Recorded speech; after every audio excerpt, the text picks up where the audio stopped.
Today we're trying to see if heat pumps need low loss headers. We have a property that's 3.5 kilowatt heat loss, so it's a really well insulated house with a 5 kilowatt hour therm heat pump and a low loss header, and obviously another pump for the system. Scope of 3 for the last 12 months on this unit, or for the lifetime of the unit, I think it is. Problem we have is the primary pipework is 22 millimeters going from the heat pump to here, distance about 5 to 7 meters.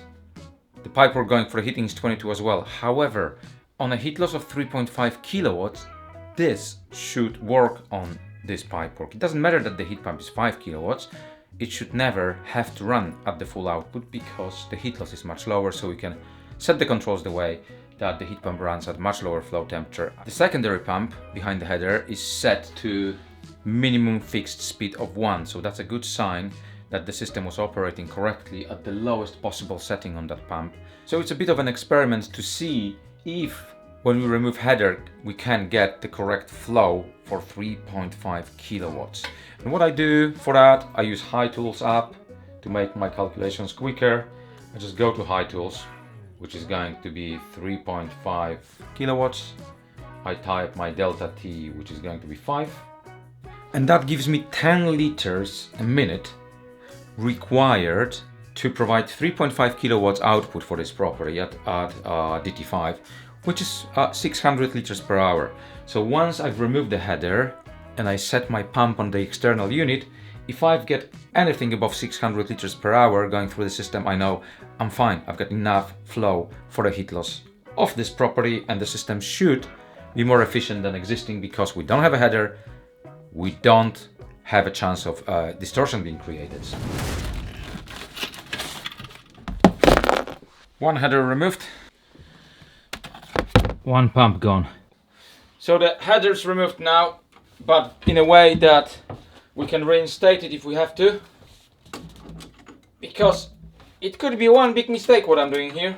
I don't know what the system behaves like. I don't know how it's piped. I can see the flow rates. I can see the heat loss. If Michael did his job all right and it's really is 3.5, we should be fine. If it's anything bigger than 3.5, we probably won't be fine. But if you don't do, you don't learn, right? If you don't make mistake, you learn nothing. So yeah.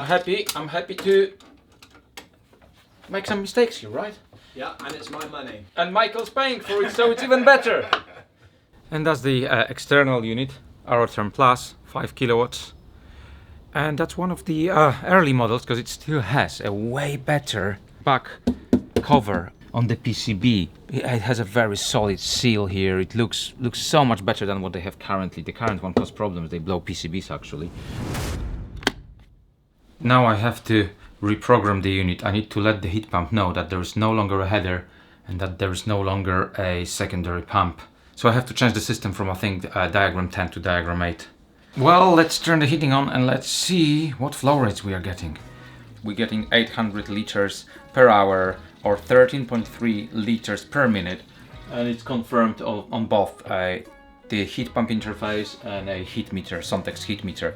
800 liters per hour or 13.3 liters per minute at DT5 translate to 4.6 kilowatts. That's 1 kilowatt more than the heat loss of this property.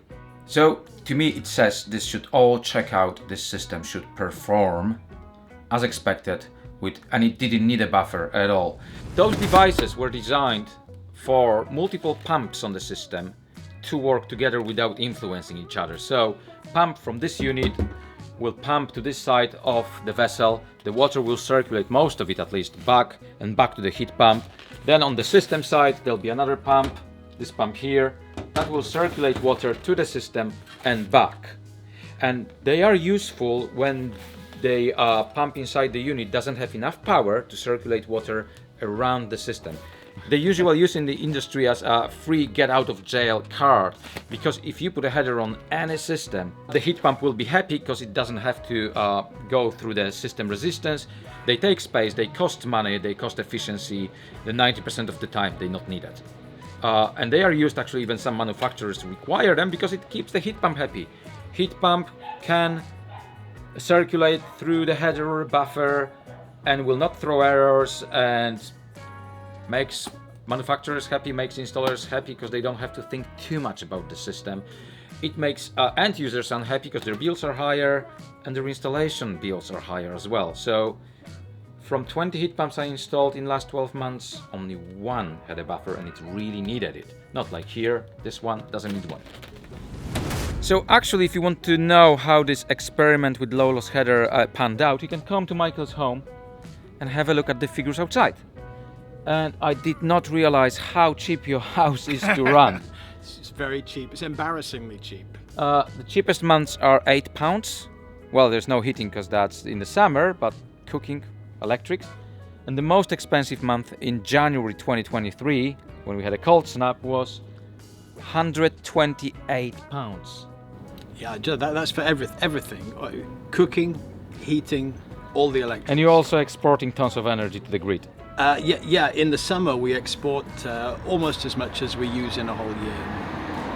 So all that work that I've done, that I'm gonna charge you an absolute fortune for, it's gonna save you what? A cup of 4 instead of 3 is gonna save you 30 quid in January? Maybe, but it will make me feel good in my heart. You just want to experiment, see. I want to understand it. I want to understand what low loss headers do and explain it to people and make the thing a little bit better. That's awesome. I would like to understand what they do as well, because I frankly don't know. Thank you very much, and we'll come back to this experiment soon. See you in the spring. Thank you, Michael.